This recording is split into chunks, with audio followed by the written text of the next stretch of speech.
নিজের ছোট ভাইয়ের ছোট্ট একটা আবদার রাখতে যায় এরকম অ্যাক্সিডেন্টের শিকার রয়ে যেমন আসলে বুঝতে পারি নাই। আল্লাহ অল্পতে একদম বাঁচাই দিছে। যদি জানতাম এমন কিছু হইব আমি হয়তোবা আরো অনেক বেশি সাবধান থাকতাম। কি হয়েছিল প্রত্যেকটা জিনিস আপনাদের লগে শেয়ার করবো। ভিডিওটা অবশ্যই মনোযোগ সহকারে দেখবেন আর আমার মতন এরকম বোকামি কখনোই করবেন না।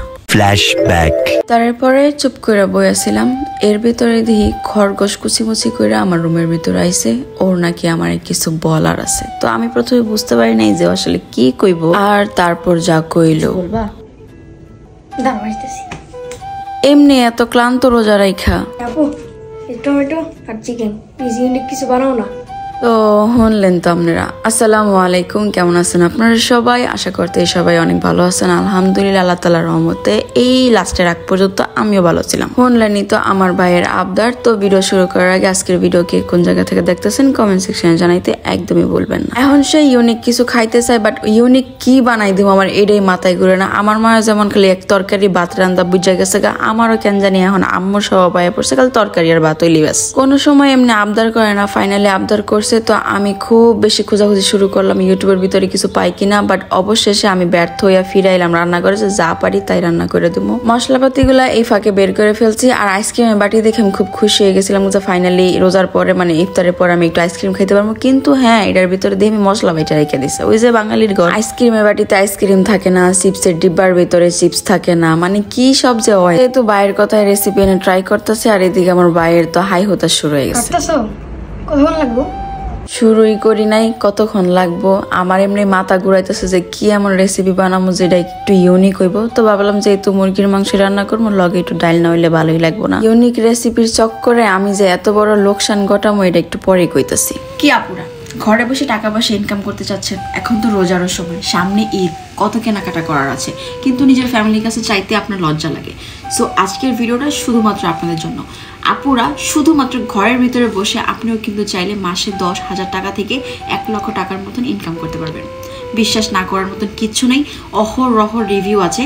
আমি যেই পেজটা মেনশন করে দিচ্ছি অর্থর দিনলিপি, এই পেজে নক করলে কিন্তু আপনারা প্রত্যেকটা ডিটেলস জানতে পারবেন। আর এটা একদম ট্রাস্টেড, এখানে হচ্ছে আপনার প্রতারিত হওয়ার কোনো চান্সেস নাই। আপনার মতন আরও অনেক অনেক হাজার হাজার মেয়ে এই অর্থ দিনলিপির এই পেজে বা এই গ্রুপের সাথে কাজ করছে, যারা কিনা ঘরে বসে মান্থলি 10 থেকে 1 লক্ষ টাকার মতন ইনকাম করছে, মানে 10,000 টাকা থেকে 1 লক্ষ টাকা পর্যন্ত।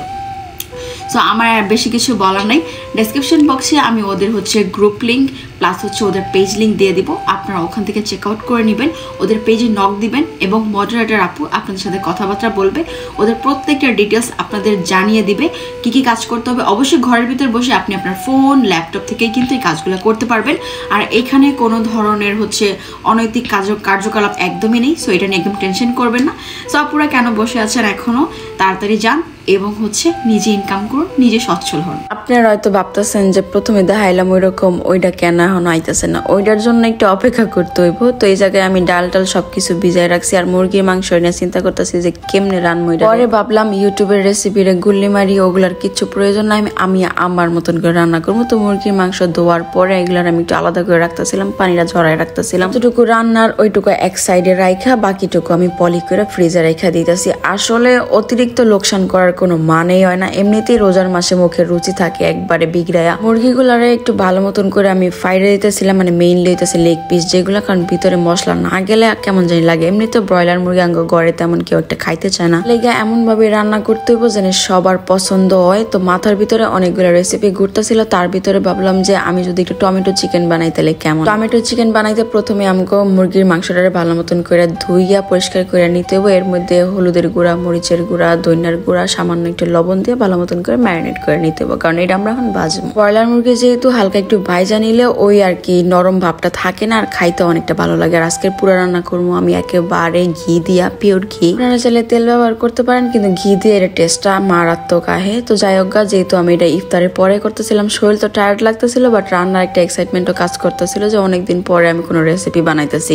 আপনারাও চান যে হইতেছে ইফতারির লাইগা বা হইতেছে রাত্রে সেহরির জন্য এরকম কিছু একটা মশলা মশলা ঝাল ঝাল হইতেছে চিকেন রেসিপি করতে, তাহলে আজকের ভিডিওটা মনোযোগ সহকারে দেখবেন। ও ঘিটা গরম হয়ে যাওয়ার পরে এই জায়গায় কিন্তু আমি মাংসগুলো দিয়ে দিছি ভাজার লাগে। আর এই পর্যায়ে আমি খুবই আলতো আঁচে আস্তে আস্তে করে ভাজবো, আর বেশিক্ষণ সময় ভাজা দরকার নাই। আর এর ভিতরে আমাকে কাঁচামরিচের প্রয়োজনও পড়ে গেছে। অতিরিক্ত বাজলে চিকেন গুলা রাবারি হয়ে যাবো আর খাইতে একদমই ভালো লাগবে না। তো আমি হাইস্ট গেলে 5 থেকে 6 মিনিটের মতন ভাজছিলাম লো ফ্লেমে। তো এরপরে আমি আবারও ঘি দিয়ে দিছি, কারণ এখন আমাকে মশলাটা রেডি করতে হবে। এই টমেটো চিকেন আমি এর আগে কখনো বানাইনি, মানে হুট করে মাথায় আইলো যে এটা বানানো যাক, তো এমনি আর কি প্রসেসটা স্টার্ট করলাম। প্রথমে পেঁয়াজ, এরপরে আস্ত কাঁচামরিচ আর লগে টমেটো, 3টার মতন গোটা এলাচ দিয়ে দিছি, একটা স্টার আনিসের অর্ধেক ভাঙা দিছি, আবার লগে 2টা দারচিনিও দিয়ে দিলাম। এখন এগুলারে ভালো মতন করে বাইজা নিতে হইব। আমগো 2 ভাবে কষাইতে হইব, মানে 2 বারে কষাইতে হইব। এটা হইতেছে আমাকে প্রথম মশলা যেটা কিনা টমেটোর পিউরিটা মেক করতে হইব। তো এটারে ভালো মতন করে আমি হালকা বাইজা নিছি, কারণ একটু পরে এটা আমি ব্লেন্ড করব। আর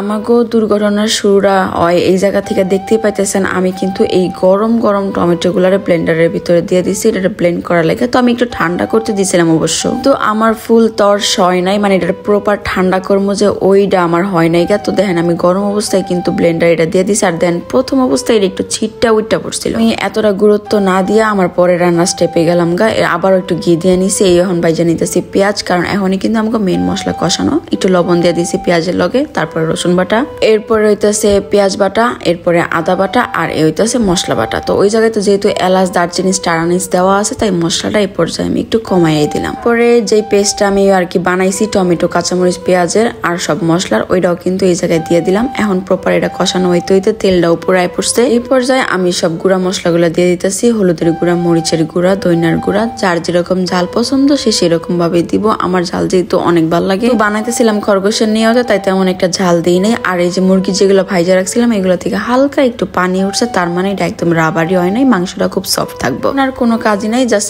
একবারে নর্মাল স্টেপ, ভালো মতন করে কষাই নিতে হইব। তারপরে জাস্ট খালি পানিটা দিয়ে দিলাম, যেটা কিনা ব্লেন্ডারের ভিতরে ছিল। এখন এটারে হালকা একটু কষানো হইতে থাক। ঘরে গেছিলাম, এই ফাঁকে আয়া দিয়ে খরগোশের নাড়ানাড়ি শুরু করে দিচ্ছে, মানে ওর আর তর্স হইতেছে না কতক্ষণে রান্না হইব, কতক্ষণে সে ইউনিক চিকেন ট্রাই করবো। হেল্প করতেছে এটাই অনেক বেশি, অবশ্য কাজের হেল্প না। তো যেই পানিটুকু দিয়েছিলাম ওইটাও কিন্তু শুকায় গেছে। আর দেন এই পর্যায়ে কি পরিমাণ গ্রেভি হয়েছে আর খুব ঘন হয়েছে, তেলটা প্রপার ভাইসা উঠছে। আমাগো চিকেন কিন্তু একেবারে 80% ডান। এখন শুধুমাত্র ঝোল দিয়ে দেওয়ার পালা। অবশ্যই এটা আমি ওরকম পাতলা ঝোল রাখবো না, একটু গ্রেভি টাইপের হইব।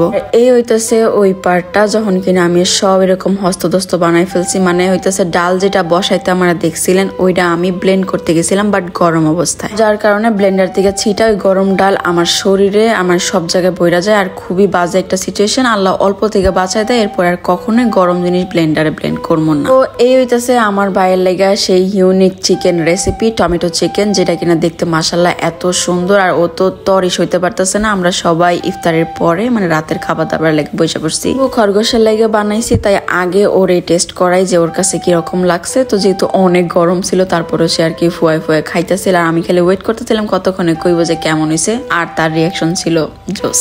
চিকেনটা আসলে অনেক মজা হয়েছে, আপনারা চাইলে সবাই ট্রাই করতে পারেন সেরিতে রাতের খাবারে। আর মাশাআল্লাহ আশা করি ভালোই লাগবো। তো যাই হোক, এই ছিল আজকের রেসিপি। ভালো থাকেন সবাই, সবারই জানাইতেছি আল্লাহ হাফেজ।